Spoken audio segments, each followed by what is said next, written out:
this morning. I just came from my aquarobics and I'm all invigorated. It's still early, 10 o'clock or so. Excited to welcome somebody who we're going to do a follow-up of a few of the cases that we did last time with that collaboration with the SSDP under Medical Cannabis DeMystyfied. We spoke one time with Vera, Twomey and Deborah Downey, who I have here beside me, the lovely Deborah. And so Deborah has a lovely daughter called Abby, and I was really anxious just to follow up on these cases and to kind of see where you're at, Deborah, and where Abby's at. And so if you could just fill us in, let's go for it. Okay, well, the last time I spoke to you, Abby was doing considerably well, and I mean, phenomenal, actually. There's no describing it to you. You have to see the things, you have to see the videos, the photographs of Abby just opening up like a beautiful flower. Like, I mean, she's beautiful child, and she's funny, and she's character, and it's all in there, but we never knew, right? Wow. And then once we started her on medicinal cannabis, she got very sassy, right? She had an opinion. She had, you know, really funny little girl. But unfortunately, and the nature of the beast of Abigail's condition, Lennox Gastaut Syndrome, Abby got a very, very bad infection last Christmas in her chest, which landed her going into status. Now, status is going into a seizure for a very, very long time and not coming out, there's no break. So there's no break in 5 minutes and back into it. She went into a seizure and she stayed in that seizure for 5-6 days. It was horrific. They were fighting head on for her life at this point. Wow. And she was dying. That was it. So into hospital we went. They threw everything they had to at that point, and there was no war against pharmaceuticals to oils. Okay, it was just, we need to do what needs to be done for this child now, okay, to ideally stop her brain going into a boil, okay, because that's really ideally what happens. Anyway, we threw all sorts of wild and wonderful drugs at Abigail, and managed after weeks and weeks and weeks to stop the seizures. It was horrific. I mean, if Abigail had been an animal, you would have took her and put her down. That's just wow. Because it was horrific. Now, when Abby came out of that, where was she? Where was this? We were in Drogheda. We were in Drogheda Hospital, so we were. And they were phenomenal. They were brilliant. Like, I mean, they were all in and so open to oils and everything else. No questions asked. In they went. That was it. That was on whole week. And really interested to know about the oils and how it worked and how it interacted with other drugs. And really good. I mean, I was really impressed by them, because I have been in other hospitals where that was just a shutdown. Okay. Anyway, when Abigail came through, Abigail's brain, unfortunately, had been so damaged that she lost the ability to speak. I've never heard her speak again. To eat, she's now tube fed, to sit up on her own, to walk, to talk. All her abilities were gone. Now she knows exactly what's going on around her and can communicate. So you get a thumbs up when she's happy, and, you know, thumbs down if she's not, and a look. She can still throw a look. Sassiness still there. Oh, 100%, 100%. Unfortunately, Abby's not going to make it. Abby's on her end journey. And she's very peaceful. She's very, very comfortable. You sent me, can I interject, Deborah? Yes. I don't like to do that, but you sent me a photo some time ago. I think when was it, before the drama was unfolding? No, that was a few weeks ago after the drama. Right. Okay. And but it was the most beautiful. I'm going to have a little supporting page behind these talks, so I'll definitely, if I can, I'd love to put that photo up, because absolutely, because she's so peaceful. You know, she's beautiful. I couldn't believe it as well, and it was like I felt like you could feel the love from yourself and what you were saying, how you were describing, but this photograph just totally framed it, you know, and it's and that's our journey in life, and it's the most natural thing in the world that's happening to Abigail now is death. Okay, and how we go along this journey into and bring her along, and wow. the oil has been her CBD and her THC. Abby hasn't had a seizure since last August. So it's unbelievable that we are at a point that Abigail's not seizing, but she's not thriving, unfortunately. And you don't have to witness it continually. This is it must be a heartbreaking thing to it's devastating. Okay, it is devastating, but when you come to terms with these things, something happens. Okay, Stephen, this peace comes over you because 18 years we've been in the fight for her life. Wow. Every day, every hour, this fight, this constant go, go, go, go, go. And now all of a sudden, the seizures have stopped, everything's calm, we're coming to the end, and there's something very wonderful in there, okay? Wow. And Abby's had a beautiful life. It's small, it was very, very tiny little life, but it was seriously precious to us, okay? Sure. And that's why it's important this conversation is taking place, Stephen, because if Abigail had have had her oils when she was 4 and now 14, okay, all that damage that was done to Abigail, okay, it wouldn't have been done. It wouldn't have happened like that, okay? She would have had a chance to fulfill her life, okay, and go on to live maybe into her 40s, 50s, okay? But it just shows you, okay, how important it is to get in at the beginning, okay? The minute that first seizure happens, go get a genetic test done. Stop all the mess and go get your genetic test done, get your diagnosis and get that oil and get in there straight away. It's the difference in night and day. The reason Abigail is not going to survive this is because we didn't get in early enough. And that's the only reason, okay? Yes. But I will say, if we took the oils away and left Abby on pharmaceutical drugs, her death would be horrific. There you go. Okay. So we are able to have Abigail at home. Okay. Mind, I do 24-hour care for Abigail, and I love doing it for her because she's so precious. And this is such a temporary situation that we're in now. Okay. So we have her at home with her big sisters and her daddy, and we're all here around her. And she has each and every one of us on her toes, as she always has, even in this lovely piece. She's,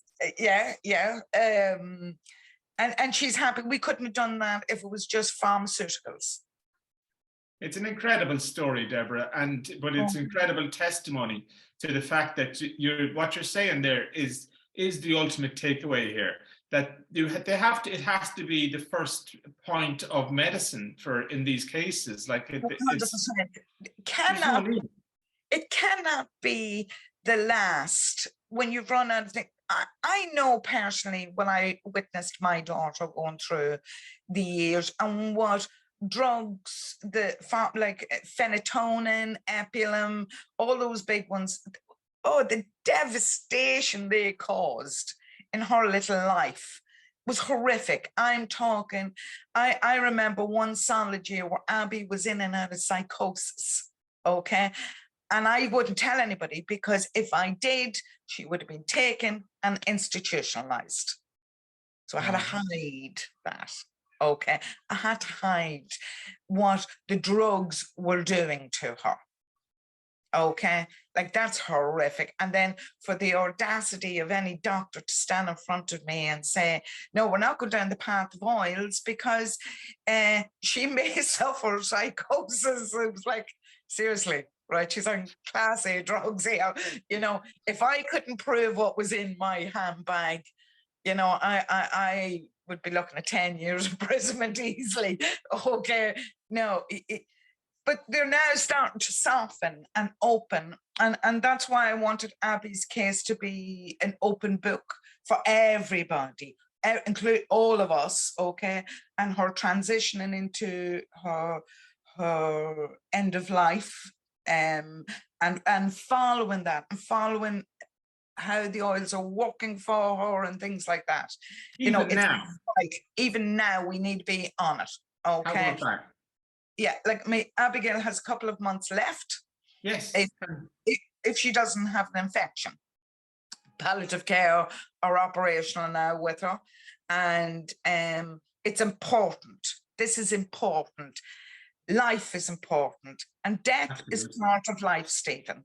Okay. This is powerful testimony. I mean, to our medical professionals in Ireland, there's no other testimony required, in my opinion. No. And no.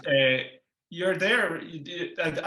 Everybody has, the community out there has to appreciate what you're doing, opening up your life, and Abby for the cause of the next generation of epileptic kids. It would be so easy to run away from the world right now and lock it down, okay, and say, this is my time with my child, it's precious, I'm not letting anybody in. No, I can't do that. That's not what Abigail's life was about, okay? Abigail's life was about learning every day, different situations, different places, different people, how, you know, trying to understand and navigate our way through this precious life. This precious life is short, okay, still precious. And it has lessons long after Abigail's gone, okay? Long after. And I beautiful videos of Abby before and after, and the difference is phenomenal. And I will send them on to you. And I do expect you to share them with the world, because it needs to be seen. Everything needs to be seen. I've said it to the doctors. I'm saying it to you guys now. Document it. Document not only life, but the process of death as well, okay? And it not to be such a frightening place to go, okay? Because I get a sense of where you are, but you're incredibly brave in how you're dealing with it. It's fantastic, and it's inspirational, you know. Well, the strength comes from her. She's such a, you know, she's so pleasant and beautiful, and I mean, she's the reason that I'm in control, okay, that I'm calm, I'm keeping it together. Go Abby. Abigail has taught me more than, I mean, anything I could have ever taught her in life. Her journey has been amazing journey for everybody, for the medical fields, for the cannabis crew, everybody. Yeah, I mean, excuse me, I'm choked here. I'm going to have a drink of Guinness. Yeah, drink a Guinness. Look at that. It's about 10 o'clock in the morning here. That's why I'm so peaceful. By the way, viewers, this is a coffee. A strong coffee, but a coffee nonetheless. and a big coffee. I want to, Deborah, can I ask, because I really, because you were very good on the kind of the doctors. These are the people who really need to understand what this is about. And I wanted to, because I know a little bit about your, you had this magical doctor in Miami who still with them. How about that? So can you tell us a little bit about how that came about and what's involved there? And Joseph Rosado, and he's from Orlando, Florida, and phenomenal guy. I mean, he's an author. He has his own clinic. He works in with cannabis, right? And I can. He has been out on his own. Okay, he has taken the time not only to educate me, but to educate all the Dravet hospital. They were on the phones, hot in the middle of the night, he was taking those calls. He's there. He's available. He's available for you, Stephen, if you want to do a Zoom call with him. There's Perfect. nothing this guy doesn't know about medical cannabis, and he treats everything. Okay. But he came to your like a Batman, or in one case you were telling me about. Seriously, and for any viewers out there that really, want to connect, just go online, Joseph Rosado, chat to this guy. He's there. He's available, and he's there. Okay, and he's been more like a friend, Stephen. It's like talking to you than being with a doctor. Okay. And he's not adverse to pharmaceuticals. He's not adverse to anything, as long Nobody is. Deborah, can I interject there? Nobody really is on my channel. I'm walking. I'm just come from acroarobics. My PPMS. I was told I was 6 months. A little bit of everything. A little bit of everything can be good for you. Too much of anything can be bad. But and he very much promotes that. Just the quality of your life. That's what it's about. Okay, it's all about the quality of life. As I said, Abigail here today, there is no quality of life. Abby's just existing at this moment in time. Okay, but she's not. You don't have to witness her in a continuing agony. She's peaceful. She's happy. She's content. Alvin and the Chipmunks really help in the situation, and Garfield. Okay. But he is on the phone every week. He's the only guy the whole way through it. But when we had Abigail and Dravet, he worked with them. He worked alongside them. They were wide open to it, which was a wonderful thing to see. All the trainee nurses, the doctors, palliative care, everybody, because as I explained to them, this is your future. You're going to see more Abigails coming through the door, MS, cancer, you name it. This is your future, embrace it now, okay? Yes. And not have the panic that went on when Abby came in, because when Abby came through the doors, there was a panic to save her life. And then there was, oh my God, oils. Illegality. They were in a panic. They didn't know, can we do this? Can we not do this? What's the laws? And they were in an awful state over everything, okay? So it took one night of everybody Googling and running around crazy and on the phones to doctors and whatnot to explain, yes, of course you can. It's prescribed. Another thing I will say, there is a thing called, and I've learned this for any viewers out there, it's called a living will. When I brought Abby into hospital, they threw a lot of drugs in there that I didn't want in because of the fact that they caused very bad psychosis. Now, at this point, I didn't understand that Abby would be in the state that she was in when she came to, okay? I didn't know it was going to do that amount of damage, but there is a thing called a living will that you can produce in any hospital to say that you can use your oils. Okay, so if you come in and you're not coherent, you're unconscious, everything else, that's speaking for you. Okay, that living will is going to speak for you in the medical world. Okay, well, I'm Abby's voice, so they have to listen to me. Okay, but if for yourself or anybody else out there, adults, okay, now Abby isn't a young adult now, but at the time she wasn't. She was very much a minor. But for adults out there, really put it what they call a living will. Okay, and that allows that when you go into hospitals or anywhere else, or you're under the care of your family, and maybe your family now aren't that happy with your way of treatment, okay, well this keeps you safe at all times. How about that? Okay. So give your solicitor a ring. It's pretty, or I'm sure you can download something. It's something to check out for viewers there. And so it sounds like Dravet were an incredibly brilliant reaction to this. they were so good. I'll tell you what, when they wanted to, Beaumont wanted to have Abigail lifted by helicopter up to them, okay? And Drogheda were just doing such a phenomenal job. I said, no, we're not going anywhere. Well, why would we go anywhere? We've all these guys here that are willing to learn.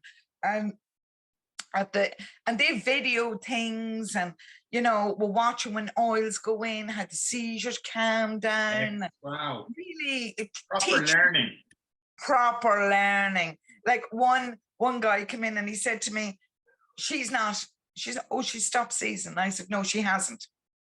He said, no, she has. I said, put your hand on her foot. And he could feel the undercurrent coming up through her body, even though it was very slight. It was there. It was still happening, okay? And they needed to learn this. They needed to see this. And then I said to him, now keep your hand on her foot. And when I give her oils via her peg, he could feel it. He could feel it disappearing just very slowly out of her body. And their experiences that you have to have. It's not something somebody can tell you about. Sure. Oh no, that is like literally hands-on learning, where you have a sense of the actual body and it's how it's reacting. It's incredible testimony, but I wonder like what do you know now about our other hospitals, because our other hospitals are still problematic very problematic. That's why when amazingly everybody would say in Ireland, oh, Drogheda, no, it's a training hospital. It was the best place I ever went to. I wouldn't go anywhere else, because everywhere else was just so much hard work. They were going to do it their way, and that was it. Yeah. I was in Beaumont Hospital, and a nurse came into me, or a doctor came into me at one stage and brought me into a tiny little family room, and she said to me, we have to put all these drugs in. And I said, but I don't want you to do that. And she says, well, if I don't, your daughter's dead by tea time. And got up and walked out of the room. And I was like, what? Really? You know what I mean? There was no conversation about how I felt about that, her treatments, if Abigail was going to die, the way she was going to die. It's just shocking. That's shocking. Come on. Yeah. How can somebody say that? They would bypass us. I mean, they were going in with big 60 mils of Epilim into her system. And like, we were standing over Abigail going, this is awful. This is disgusting. It's actually disgusting. Okay. Well, when we got to Drogheda, whole different ball game going on there altogether. Okay. They said, this is what we need to do. What would you like us to do? When I told them what I wanted, they said, okay, is there anybody we can speak to about this? Our man in Miami.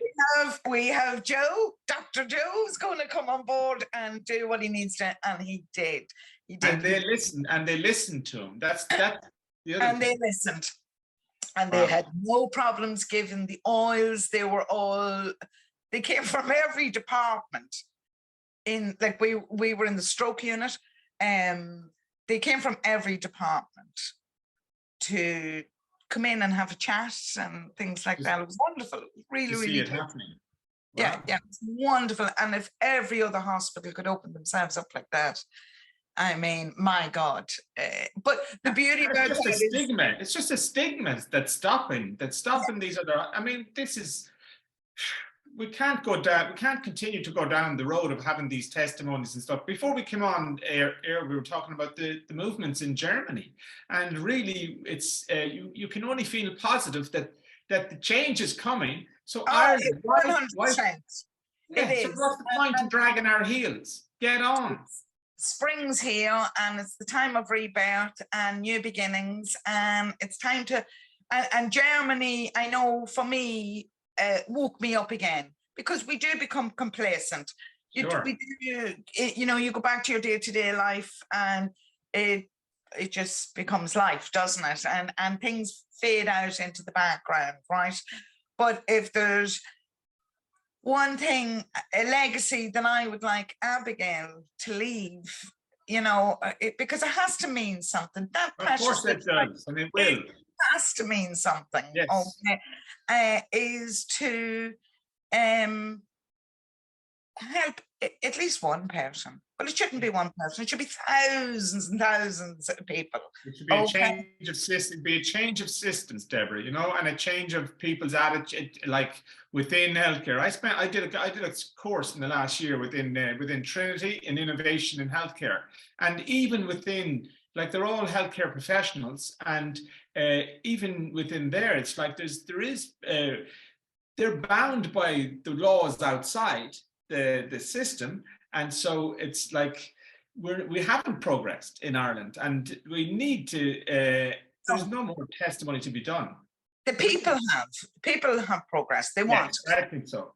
And they need it. Okay, I, you know, personally, my own father has cancer at the moment and things like that, and where he would definitely use his oils, my mother is like, oh my God, no way is he allowed to have that. And even though she's watched the journey of her own granddaughter, Abigail, it's just what's in her head.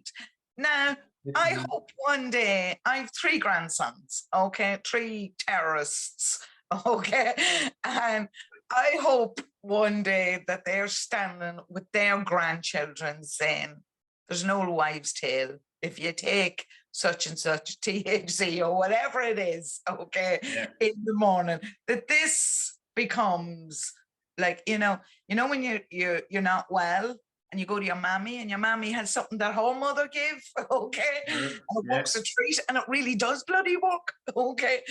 I would like to see that within the homes. I would like to see my grandsons. That's legacy, man. And that's what Abby is leaving, a proper legacy, without a doubt. Absolutely, yeah, that's in their lineage. That, and I mean, I have 2 grandsons that are non-verbal and autistic. Really? Okay, and one of them's hyperactive, just for good measure. You know, it's great fun in our house when you come here, because they're all something wrong with them all, right? And it's like, who do I medicate first? You know. Me. Yeah, there you go. Well, the matriarch is highly important. And it's so easy to run for Ritalin and those drugs, okay? But the girls are educated enough now. My eldest daughters, and they're well into their 30s now, they are educated enough via mammy and their baby sister to look at their sons differently now, and how to forward in their treatment. Sure. Okay. Yeah. And I mean, Kelly said to me the other day, oh, but Mammy, Ritalin will calm the child down, because he's like a ping pong ball. There's no ifs, whats, or buts about it. Right? He's glorious, but it's a young woman's game. That's for sure. But she's so, but Ritalin really helps them slow down and able to function better and learn. And I said, so does cannabis. Yeah, they all have an endocannabinoid system, and that's the point. And the idea of, or once we begin to progress out of this stuff and we begin to be able to research properly. I mean, every day now there's a new cannabinoid. I have a thing there, CBN, for sleep, and CBN is turning up in products all across California. You can get everything because people want to regulate their sleep, and CBN is the cannabinoid that helps do that. So the cannabinoids, there's 120 of them, whatever, the terpenes, all of that we're only getting there. We're only getting to the start of it, and you know, people have to embrace it. What a wonderful world we have to go in, step forward into, with all that knowledge, all that learning, you know, we're just the tip of the iceberg. We are at the beginning of it. And that's why it was important for Abigail's story to go out there and be public, and an open door policy on asking questions, not to be afraid to ask Mammy what that experience is to watch an 18-year-old young woman die. Okay, and watch her demise and watch her story. And she's 18 years of story there. Yeah, nearly It 19. Yeah, she really 19. has. Yeah. She's so precious. You know, it's so simple. I simplify everything in my life, okay? If I had met God or whoever 19 years ago, and he said to me, this is the deal, okay? I'm going to give you this precious little girl, but by God, she's going to make you work hard. You will, it's like having a newborn baby. Like I mean, I run on no sleep, okay? And even when I am asleep, I have one eye and one ear open at all times, okay? But if he'd have said to me 18 years ago, I'm going to give you this little girl, okay? It's not going to be good. It's going to be terrible, okay? And you're going to lose her. You're going to lose her. You're not going to have her. She's not going to grow old. That's not going to happen.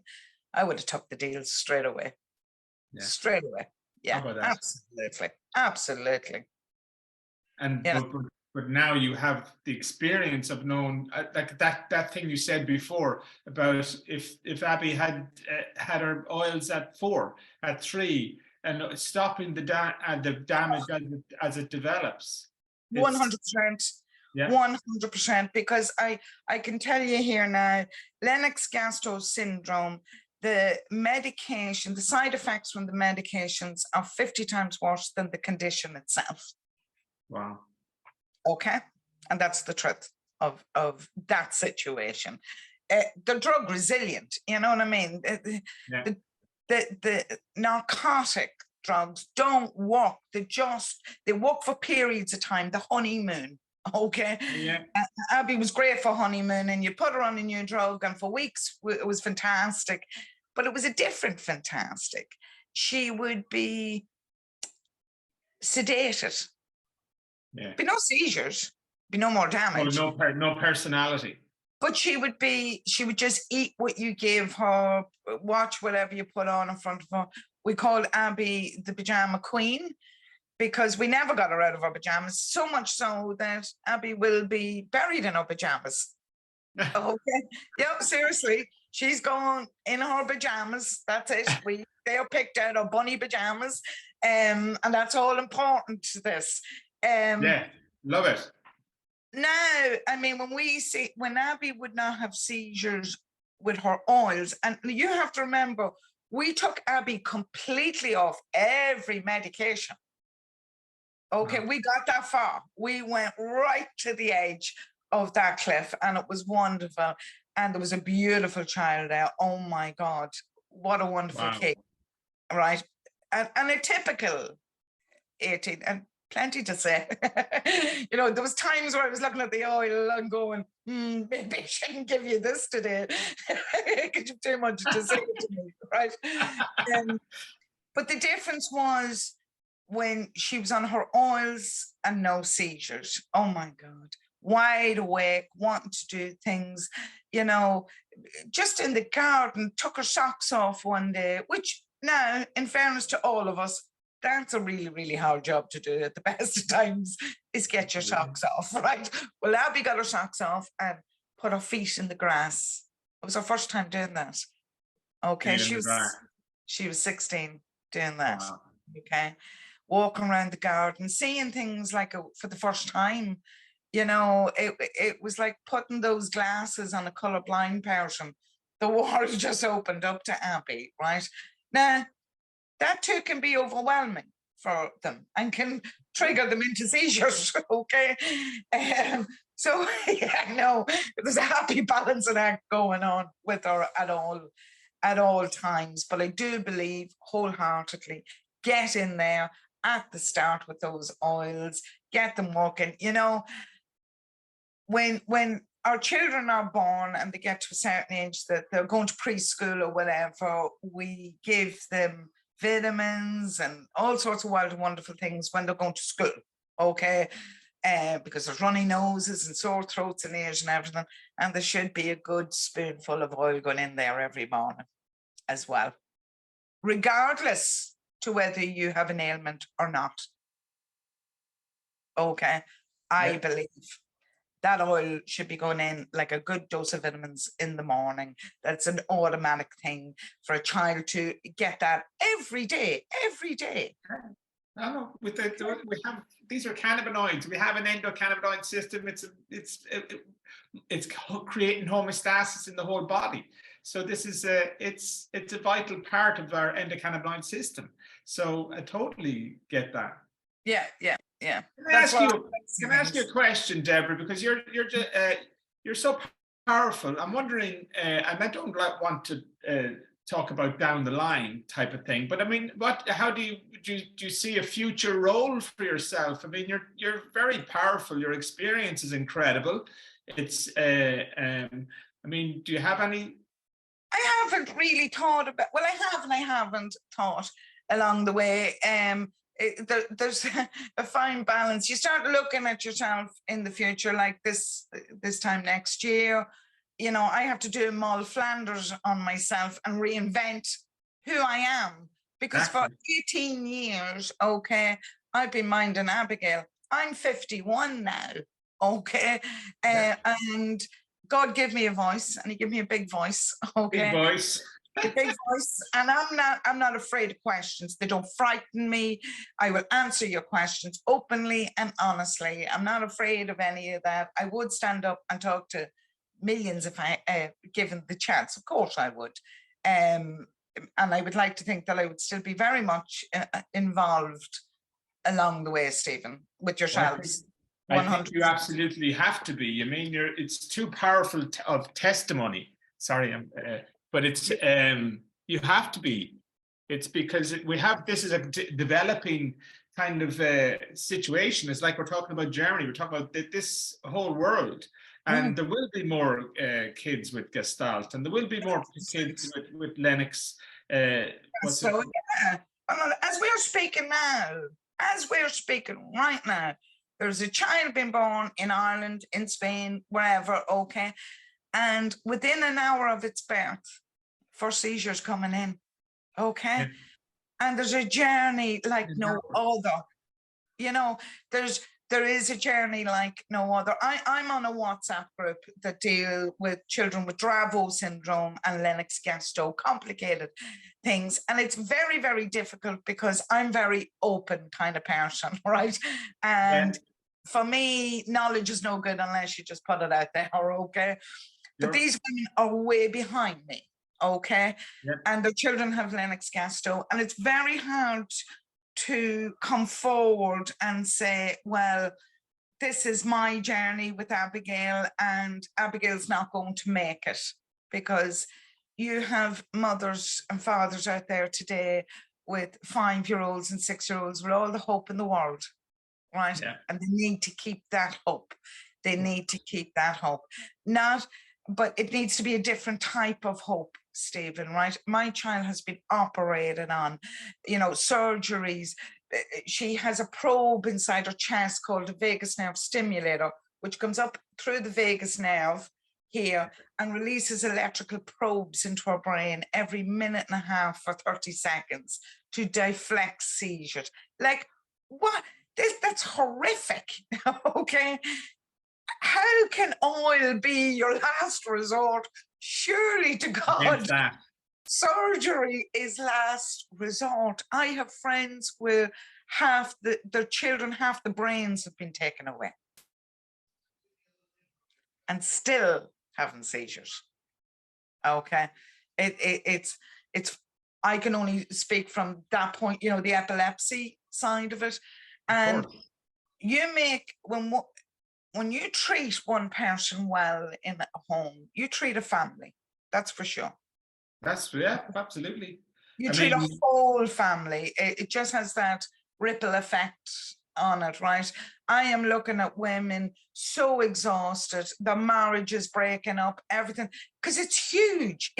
This is enormous undertaking. And the problem here is the doctors aren't in the trenches. They're not in the trenches, Stephen. Yeah. Okay. Every day. Strategically working out the next move, but they're not down in the trenches, okay? And you have to be down in the trenches. to have any idea of what's going on in these worlds, in these children's worlds, and their families' worlds, okay? Their siblings, everybody gets affected.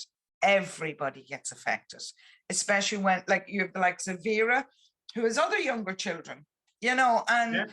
their lives are just as important as Ava's, but Ava's will take huge amounts of energy to focus on her, you know what I mean, and give her what she needs. And hands up to Vera for all Vera has done, and the march that she got us all, you know, marching to the right beat, that's for sure. And she's a young woman with young kids, so that's not easy. I know it's taken all you mothers. I mean, they're across the UK as well, and right. so I mean, so you are a tribe, a tribe who never asked for any of the things. They're never asked to have to stand up and have to keep standing up and all of that. So it's but at the same time, there's another one. It's like you said, there's another mother appearing. There's another mother that's there in her first. It's a big conveyor belt. Big conveyor belt. Okay. I mean, it has, there's number, and it's global. I mean, kids are born everywhere. That's the point. I think we now are beginning to look. We're about a decade away, I'd say, before we're beginning to look back and go, what the hell were we doing? Denying this chance. Knowledge I have today, if I had it when 36 years ago when I had my first child, okay, I would have been taking some form of oils or something during my pregnancies. It would have been way before the baby was born or there was any sign of a problem, okay? Because there's Abigail. Abigail was the perfect, big, fat, 10-pound, beautiful baby. She came with her school bag on her back. She was ready for the world, okay? And it wasn't until she was 6 that she had a seizure. So we had a perfectly developing child here. And then for 5 years, for 6 years. 6 years, going to school, mainstream, on a bicycle, on a scooter. I mean, I will forward you on a catalogue of stuff that you can see Abigail manoeuvring through the years, how she's from birth moving up and doing so well, and then this coming back down again, and then coming back up again. I would be taking my oils now. You know, years ago, we used to be made take folic acid 3 months before you even became pregnant, okay? You would start your iron tablets 3 months before you even became pregnant. Not in my situation. I never knew when I was going to get pregnant. But if women were introducing it like at that really early stage, okay? You know, there could be some major differences. Well, this, I believe, Deborah, this is what I believe, that now as we open up, we have research and we will find the answers to what you're saying, and how and where we are with gestation, and when the endocannabinoid system starts to appear, and all of that will come with research, and it has to. And I think you're right, and that will be the future, that we have preventative medicines that are canna based, and you know, that's what we. It's part of the fiber of our very beings. Yep. Okay. It's part of our infrastructure, and it's missing. And it's evident that it's missing, because what we are seeing is now children very, very, very sick. Children really struggling from, you know, Asperger's, autism. There seems to be a lot of neurological disorders, huge amounts. Okay, right up the things like, so much so when my grandsons were born, immediately the girls were running off to get their genetic testing. Thank God they don't have what Abigail has, but there's something else there. Okay, now Abigail was autistic, and I say was because there's no evidence of it now. I never really knew whether she was or she wasn't, because she was on such mind-altering drugs. Yeah, disguising everything.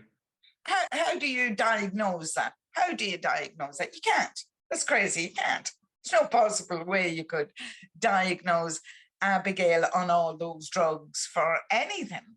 Okay, I mean, if not, you'd get, if you could, you were going to get a hell of a diagnosis, that's for sure, because she was crossing the bar on all of the things, right? Down to borderline personalities. I mean, you know, a bit of narcissism, a little bit of this, a little bit of that, a little bit, it was all there.